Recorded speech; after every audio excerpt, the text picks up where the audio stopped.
PM Kisan কৃষকৰ 18তম কিস্তিৰ 2000 টকা কিমান তাৰিখে সোমাব? কোনসকল কৃষকে লাভ কৰিব 18তম কিস্তিৰ 2000 কৈ টকা? লগতে ৰাজ্যৰ লাখ লাখ মানুহৰ বেংক একাউণ্টত সোমাব 12000 কৈ টকা। চৰকাৰী লেট্ৰিনৰ লিষ্টত নাম থাকিলে সোমাব 12000 কৈ টকা। কেনেকৈ চেক কৰিব লিষ্টত আপোনাৰ নাম আছে নে নাই? লগতে ৰাজ্যৰ মুখ্যমন্ত্ৰী হিমন্ত বিশ্ব শৰ্মাৰ কেইবাটাও গুৰুত্বপূৰ্ণ ঘোষণা। আজি সন্ধিয়াৰ কেইবাটাও খবৰ একেলগে জানিব পাৰিব। ভিডিঅ'টো চাই থাকিব। লগতে চেনেলটোত যদি নতুনকৈ আছে তেন্তে চেনেলটো ছাবস্ক্ৰাইব কৰাৰ লগতে ভিডিঅ'টোত এটা লাইক কৰি দিব। তেন্তে আহক বন্ধু বান্ধৱীসকল আজিৰ ভিডিঅ'টো আৰম্ভ কৰো। নমস্কাৰ। ৰাজ্যৰ প্ৰথমটো ডাঙৰ গুৰুত্বপূৰ্ণ খবৰ হৈছে প্ৰধানমন্ত্ৰী কিষাণ যোজনা। চলিত মাহত 18 সংখ্যক কিস্তি মুক্তি পোৱাৰ সম্ভাৱনা। ইয়াত আবেদন কেনেকৈ কৰিব?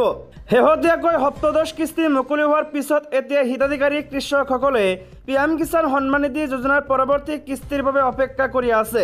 বিভিন্ন সংবাদ মাধ্যমৰ বাতৰি অনুসৰি 2024 চনৰ নৱেম্বৰ মাহত পিএম কিষাণ আঁচনিৰ 18 সংখ্যক কিস্তি মুকলি হোৱাৰ সম্ভাৱনা আছে। মন কৰিবলগীয়া যে 2024 চনৰ 18 জুনত প্ৰধানমন্ত্ৰী নৰেন্দ্ৰ মোদীয়ে 21,000 কোটিৰো অধিক মূল্যৰ প্ৰধানমন্ত্ৰী নৰেন্দ্ৰ মোদীয়ে 9.26 কোটিৰো অধিক কৃষকক 21,000 কোটিৰো অধিক মূল্যৰ 17তম কিস্তি মুকলি কৰি দিছিল। চলিত বৰ্ষৰ ফেব্ৰুৱাৰী মাহত প্ৰধানমন্ত্ৰী মোদীৰ দ্বাৰা পিএম কিষাণ আঁচনিৰ অংশ হিচাপে যোগ্য হিতাধিকাৰীসকলে প্ৰতি 4 মাহৰ মূৰে মূৰে 2000 টকা লাভ কৰে, যিটো বছৰি 6000 টকা। উল্লেখযোগ্য যে এই আৰ্থিক সাহায্য প্ৰতি বছৰে 3টা কিস্তিত এপ্ৰিল, জুলাই, আগষ্ট, নৱেম্বৰ আৰু ডিচেম্বৰ মাহত প্ৰদান কৰা হয় আৰু পোনপটীয়াকৈ হিতাধিকাৰীসকলৰ বেংক একাউণ্টলৈ হস্তান্তৰ কৰা হয়। কৃষকসকলে নিশ্চয় জানিছে যে প্ৰধানমন্ত্ৰী কিষাণ যোজনা 2019ৰ অন্তৰ্বৰ্তীকালীন বাজেটত তেতিয়াৰ কৃষিমন্ত্ৰী পীযুষ গোয়েলে ঘোষণা কৰিছিল আৰু পিছত প্ৰধানমন্ত্ৰী নৰেন্দ্ৰ মোদীয়ে আৰম্ভ কৰিছিল। আমোদজনক কথাটো হ'ল যে পিএম কিষাণ যোজনা বিশ্বৰ সৰ্ববৃহৎ প্ৰত্যক্ষ লাভ হস্তান্তৰ আঁচনি হিচাপে পৰিগণিত হৈছে। যিসকল মানুহে লেট্ৰিনৰ কাৰণে আবেদন কৰিছিলে তেওঁলোকৰ কাৰণে ভাল খবৰ আহিছে। চৰকাৰী লেট্ৰিনৰ লিষ্ট আহি গৈছে। আপোনালোকৰ গাঁও পঞ্চায়তত গৈ আপোনালোকে চৰকাৰী লেট্ৰিনৰ লিষ্ট চাব পাৰিব। লিষ্টত নাম থাকিলে আপোনালোকে লাভ কৰিব 12000 কৈ টকা। ইয়াত দেখিবলৈ পাইছে প্ৰত্যেকটো পঞ্চায়ততে আপোনালোকৰ যি লিষ্ট আছে সেই লিষ্টটো আহি গৈছে। পঞ্চায়তত গৈ আপোনালোকে নিজৰ লিষ্টটো চাব পাৰিব। লগতে ৰাজ্যৰ আন এটা ডাঙৰ গুৰুত্বপূৰ্ণ খবৰ হৈছে ৰাজ্যত বিলাতী সুৰাৰ মূল্য হ্ৰাস। 1 ছেপ্টেম্বৰৰ পৰা কাৰ্যকৰী হ'ব নতুন দাম। কোন ব্ৰেণ্ডত কিমান টকা হ্ৰাস? ৰাজ্যত হ্ৰাস পালে বিলাতী সুৰাৰ মূল্য। বিলাতী সুৰাৰ মূল্য বহু পৰিমাণে হ্ৰাস কৰা হৈছে। আবকাৰী শুল্ক হ্ৰাস পোৱাৰ পৰিপ্ৰেক্ষিতত হ্ৰাস কৰা হৈছে সুৰাৰ দাম। 1 ছেপ্টেম্বৰৰ পৰা কাৰ্যকৰী হ'ব সুৰাৰ নতুন মূল্য। আবকাৰী বিভাগে এই সন্দৰ্ভত জাৰি কৰিছে বিবৃতি। কিমান কমিব সুৰাৰ দাম? 5% এলকহলযুক্ত 650 মিলিমিটাৰৰ বিয়েৰৰ দাম 22 টকাকৈ হ্ৰাস কৰা হৈছে।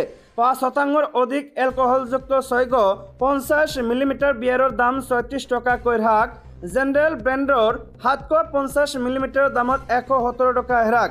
ৰেগুলাৰ ব্ৰেণ্ডৰ 750 মিলিমিটাৰৰ হুইস্কি, জিন আদিৰ দাম 144 টকা হ্ৰাস। লাক্সাৰী ব্ৰেণ্ডৰ 360 টকাৰ পৰা 500 টকাৰ ভিতৰৰ 750 মিলিমিটাৰৰ ব্ৰেণ্ডি হুইস্কি, জিনৰ দাম 166 টকা হ্ৰাস কৰা হৈছে। লগতে ৰাজ্যৰ আন এটা ডাঙৰ গুৰুত্বপূৰ্ণ খবৰ হৈছে নগাঁৱত কৰ মহিলা আৰু শিশু বিকাশ বিভাগৰ সৈতে বৈঠকত মিলিত হ'ল অজন্তা নেওগ। অসম চৰকাৰৰ বিত্তমন্ত্ৰী অজন্তা নেওগে দেওবাৰে নগাঁও জিলাত উপস্থিত হৈ নগাঁও জিলা আয়ুক্তৰ কাৰ্যালয়ৰ সভাকক্ষত কৰ মহিলা আৰু শিশু বিকাশ বিভাগৰ এক পৰ্যালোচনা সভাত অংশগ্ৰহণ কৰে। সভাত তেখেতে আদৰ্শ অংগনবাদী কেন্দ্ৰসমূহৰ নিৰ্মাণৰ কাম অহা 2 অক্টোবৰৰ ভিতৰত সম্পূৰ্ণ কৰিবলৈ নিৰ্দেশ দিয়ে।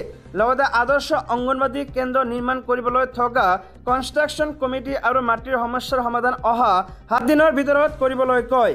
তদুপৰি তেখেতে বেটী বচাও আৰু বেটী পঢ়াও আঁচনিখনৰ সজাগতা ব্যাপক হাৰত জিলাখনত প্ৰচাৰতা কৰিবলৈ আহ্বান জনায়। তেখেতে শিশু উন্নয়ন প্ৰকল্পৰ বিষয়া আৰু মুখ্য সেৱীসকলক অংগনবাদী কেন্দ্ৰসমূহ সঘনাই পৰ্যবেক্ষণ আৰু পৰিদৰ্শন কৰিবলৈ নিৰ্দেশ দিয়ে। ইয়াৰ পিছতে মন্ত্ৰী মহোদয়ে ৰাজহ আৰু কৰ বিভাগৰ ৰাজহ সংগ্ৰহৰ বিভিন্ন দিশৰ অগ্ৰগতিৰ খতিয়ান লয়। আজিৰ এই সভাত নগাঁও ভট্টদ্ৰ বিধানসভা সমষ্টিৰ বিধায়ক ৰূপক শৰ্মা, ৰহা বিধানসভা সমষ্টিৰ বিধায়ক শশীকান্ত দাস, অসম চৰকাৰৰ মহিলা আৰু শিশু বিকাশ বিভাগৰ সঞ্চালক ৰাহুল দাস, নগাঁও জিলা আয়ুক্ত নৰেন্দ্ৰ কুমাৰ শাহ, কলিয়াবৰৰ মহকুমাধিপতি লিজা তালুকদাৰ, অতিৰিক্ত আয়ুক্ত মনোৰমা মৰাং, অতিৰিক্ত আয়ুক্ত কাকুমণি শইকীয়া, জিলা সমাজ কল্যাণ বিষয়া ভোলানাথ পেগুৱা আৰু জিলাখনৰ কৰ বিভাগ আৰু মহিলা আৰু শিশু বিকাশ বিভাগৰ বিষয়াসকল উপস্থিত থাকে। ৰাজ্যৰ আন এটা ডাঙৰ খবৰ হৈছে AIUDFত মোক্ষম আঘাত, ডিঙত শতাধিক লোকৰ ৰাইজৰ দলত যোগদান। সংখ্যালঘু বসতি প্ৰধান অঞ্চলত ৰাইজৰ দলৰ সভাপতি অখিল গগৈৰ বৰ্ধিত জনপ্ৰিয়তাই বিপদত পেলাইছে AIUDF দলক। মূলতঃ লোকসভা নিৰ্বাচনত অখিল গগৈয়ে AIUDF দলক মোক্ষম আঘাত আনি দলটোক অসমৰ ৰাজনীতিৰ পৰা নিৰ্বাচন দিয়াৰ যি যাত্ৰা আৰম্ভ কৰিলে সেই যাত্ৰা বৰ্তমানে যেন অব্যাহত ৰাখিছে অখিল গগৈ। অখিল গগৈৰ নিৰ্দেশ অনুসৰি মধ্য অসমৰ AIUDF দলৰ দুৰ্গ ধিং সমষ্টিত এতিয়া প্ৰতিদিনে চুকে কোণে অনুষ্ঠিত হৈছে ৰাইজৰ দলৰ সাংগঠনিক আৰু যোগদান সভা। ধিং সমষ্টিৰ বিধায়ক আমিনুল ইছলামে বিধানসভা নিৰ্বাচনত 1,20,000 ভোট লাভ কৰি বিপুল ভোটত জয়ী হ'বলৈ সক্ষম হৈছিল। কিন্তু লোকসভা নিৰ্বাচনত নগাঁও লোকসভা সমষ্টিৰ পৰা প্ৰতিদ্বন্দ্বিতা কৰি নিজৰ গৃহ সমষ্টিটোত মাত্ৰ 30,000 ভোট পাবলৈ সক্ষম হয়।